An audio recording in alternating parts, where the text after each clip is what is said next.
My name is Maggie Sumlin, and today I'm going to be teaching you how to make salsa at home.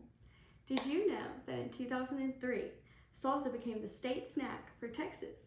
Now, I love salsa. I have lots of fond memories made around salsa, making it with my family or enjoying it with my friends at dinner. And I hope that you too have some fond memories with salsa. Now, to begin, you want to start by gathering all of your ingredients. Now, first you'll start with 1 large can of diced tomatoes. You can use whole tomatoes, but I prefer diced. Some salt, crushed red pepper, garlic powder, not garlic salt.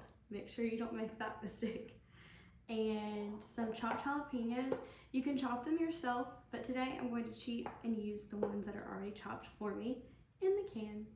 And then also any type of oil that you would like. Now, besides your ingredients, you're also going to need some more equipment. So you'll need a blender or a food processor. I prefer a blender, but to each their own. And then you'll need a container to put the salsa in after you're finished. You'll need a can opener to open your can of tomatoes. And then you will also need some measuring spoons. Now, the first thing that you'll put in is the tomatoes. So you'll start by opening your blender. We're going to start by putting these in.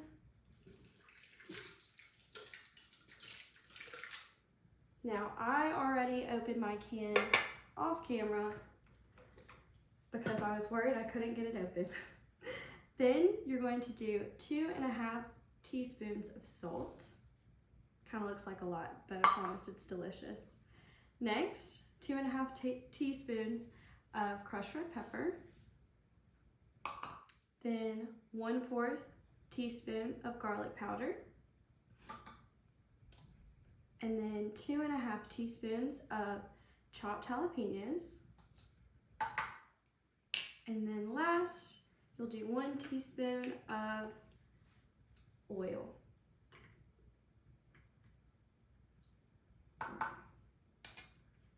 Measure with your heart. Now, make sure you put the lid on the blender. And make sure that the cap is on there as well. I've made that mistake before.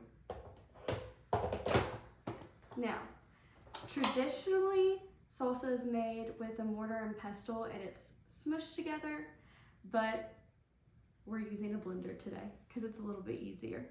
Now, you're going to turn on your blender, and I just like to pulse it until it gets the consistency that I like. Some people like it a little bit more chunky, some people like it a little bit more smooth. So just blend it to your heart's desire.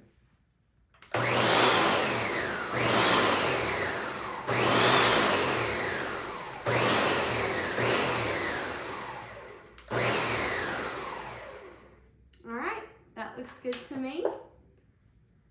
I'll normally open it up and just check it out. And you can use a spoon to check the consistency. And that is how I like it. Now, next you want to put it in a container. Another fun fact about salsa is that this past year, there was 650 million in sales of salsa, which actually passed up 600 million in sales of ketchup. So salsa is more popular than ketchup. So you'll pour this into your container. Try not to spill any like I did. All right, putting the top on.